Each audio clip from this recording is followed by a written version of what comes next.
Bonjour à tous, Mathieu Mouflet pour XTB. On se retrouve cette semaine pour votre Good Morning Market. Exceptionnellement, ce sera moi qui le fera cette semaine. Antoine est malheureusement indisponible.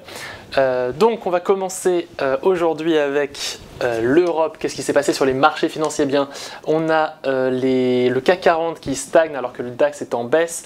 Pourquoi est-ce que l'Europe surperforme? Eh bien parce que nos valeurs du luxe sont en hausse. On a LVMH à plus 3%, Kering à plus 4%.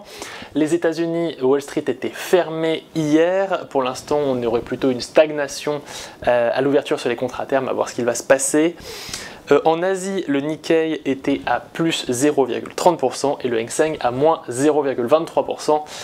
Pas beaucoup de mouvements, notamment sur Alibaba après une hausse de plus de 15% hier.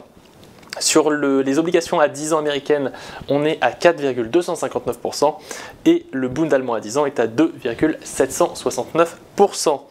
L'indice du dollar, l'USD IDX, stagne à 97,805 et l'euro USD est à 1,17 $. Le Brent est en hausse de 0,5% à 68,48 $. Et le Natgaz est en baisse de 0,3% à 2,892 $ par MMBTU. L'or beaucoup plus intéressant, est à 0,32% de hausse à 3486 $. On a franchi les 3500 $ avec un nouveau plus haut historique. On va revoir ça juste après. Le Bitcoin est à 110 000 $ et l'Ethereum à 4400. Au niveau des news, on a surtout une information importante du côté des États-Unis avec une cour d'appel fédérale qui a considéré que les droits de douane de Donald Trump étaient illégaux et constituaient un abus de pouvoir du président américain.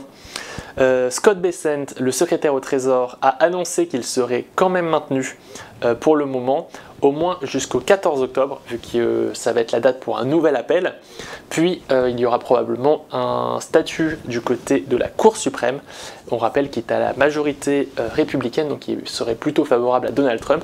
Donc on pourrait avoir des droits de douane qui seraient maintenus, mais à voir ce qui va se passer, ce serait plutôt en 2026.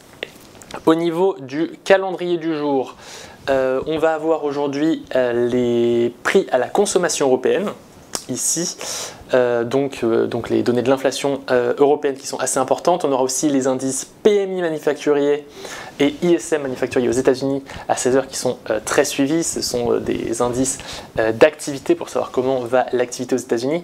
Et encore plus important, on aura les indices ISM de l'emploi et des prix de fabrication. Donc on aura l'inflation à la production qui est assez importante vu que ça peut donner des indicateurs avancés sur l'inflation à la consommation aux États-Unis, et les indicateurs ISM de l'emploi qui sont extrêmement importants car ils sont très suivis par la Fed pour avoir une idée de la santé du marché de l'emploi aux États-Unis.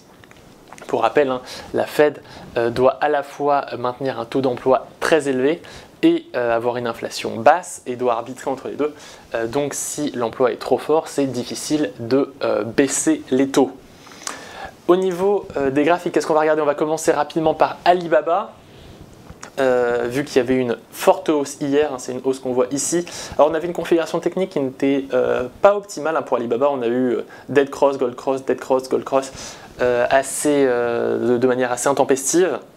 Donc rien de très propre jusqu'à une forte hausse, et là c'est beaucoup plus intéressant parce que cette forte hausse s'est faite juste au-dessus d'une résistance qui était assez long terme, qui datait du 29 avril ici, et on a un petit peu retracé après avoir cassé cette résistance, mais on reste juste au-dessus, donc à 135 $, là 134,5. Donc on reste juste au-dessus, donc cette résistance joue le jeu, et maintenant on pourrait aller chercher la nouvelle résistance, donc, qui est beaucoup plus importante ici, à 148 $. Donc le ticker c'est baba.us, donc à voir ce qui va se passer dans le futur. On va maintenant parler du gold, évidemment, vu que on est sur une séance un petit peu historique pour le gold. Alors pour rappel, quelle était un petit peu la prophétie d'Antoine sur le sujet? Antoine nous avait montré ce graphique la semaine dernière dans lequel il pensait qu'on allait casser ce biseau à la hausse. Et bien qu'est-ce qu'il s'est passé? On le voit ici, on a complètement explosé au-dessus des 3300. Donc pour rappel, on était ici à 3400.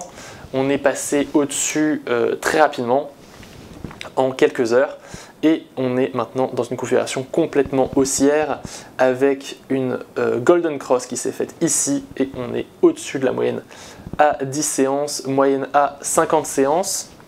Un petit peu plus inquiétant peut-être, on est aussi passé au-dessus des bandes de Bollinger qu'on voit ici.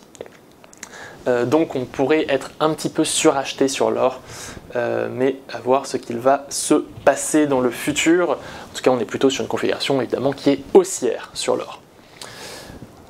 Voilà, c'est tout pour moi, j'espère que vous avez appris des choses. Si c'est le cas, n'hésitez pas à liker la vidéo et à vous abonner et à partager cette vidéo. Et donc on se retrouve dès demain. C'était Mathéis Mouflet pour XTB.